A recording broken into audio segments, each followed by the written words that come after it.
Красители сте, красители сте. И хубаво правите. Залудо работи. Залудо време не губи, казва стар. Я какво сте се изрисували? Та година резиденция, до година президенция. Чуете Господ, попе! Чуете Господ! Бузюге! Стайко. Бузюге! Дай ми попарата. Да, бе.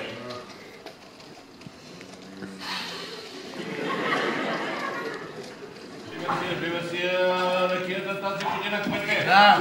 Заповядай, отче. Благодаря ти, Здраве!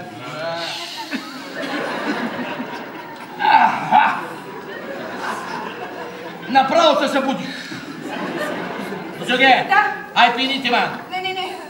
Ай тогава на работа. Ай на работа тогава. Да. Нали знаеш, българин е най-щастлив, кът пие, кът яде и кът тебе. Знаеш? Не повтарям. Лъгаш? Само пет казанчета са до толкова съм декларирал. Лъжеш, отче. Ей, набе, като не ми вярваш?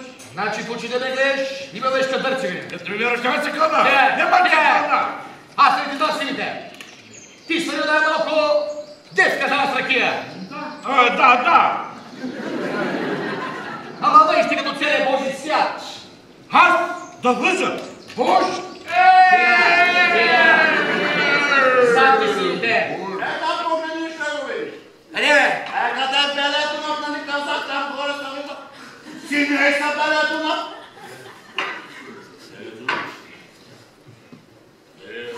Аз си сега къде е ракията? Аз къде е ракията, бе? А? Елато. Изтекли се рязко, бе. Хайде сега да видим. Ало. Какво го имаш? Ало. Хайде сега да видим какво знаеш. Нещо да знам, какво ръката казва, това е аз казвам. Оле, майко! Але най-богатото село. Доброто, нали съм кмет ти?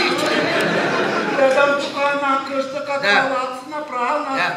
3-4 каческата. Нагоре, имам. И по-тъмраско помещение, нощ гледам и да ги избавим от това. Добре. И магазин има. Да, магазин. За който с магазин? Халеле, tu zlato ще ме окрави, добре в сърца соче очева. Попрасна. Малко го матирах, да не ти блести.